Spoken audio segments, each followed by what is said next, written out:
இப்போ நான் செய்ய போகிற இந்த ரெசிபி பேர் வந்து தும்பப்பூவா.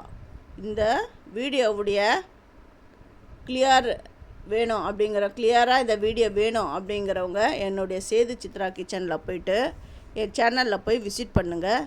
இந்த தும்பப்பூவா ரெசிப்பியை நான் போட்டிருக்கிறேன். ஸ்டெப் பை ஸ்டெப்பாக எப்படி பண்ணணும், அந்த இன்க்ரீடியன்ட்ஸ்லாம் என்னென்ன, அது எல்லாமே நான் போட்டிருக்கேன். நீங்கள் போய் பாருங்கள். இது வந்து ஸ்கூல் விட்டு வர குழந்தைங்களுக்கு நீங்கள் இதை செஞ்சு கொடுத்தீங்கன்னா வயிறு நல்லா ஃபில்லிங்காக இருக்கும். சுகர் பேஷண்ட்ஸ் கூட இதை சாப்பிட்லாம்.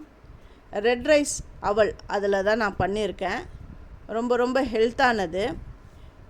நீங்கள் என்னுடைய சேனலில் போய்ட்டு இந்த வீடியோவை பார்க்குறவங்க சப்ஸ்கிரைப் பண்ணலைன்னா சப்ஸ்கிரைப் பண்ணுங்கள். ஆல் என்ற ஆப்ஷனை தொட்டுட்டு பாருங்கள். அப்போ தான் நான் போகிற ஒரு வீடியோவுடைய நோட்டிஃபிகேஷனும் உங்களுக்கு காட்டும். உங்களுக்கும் ஹெல்ப்ஃபுல்லாக இருக்கும். பிடிச்சிருந்தால் உங்கள் ஃப்ரெண்ட்ஸுக்கும் நீங்கள் ஷேர் பண்ணுங்கள். தேங்க்யூ.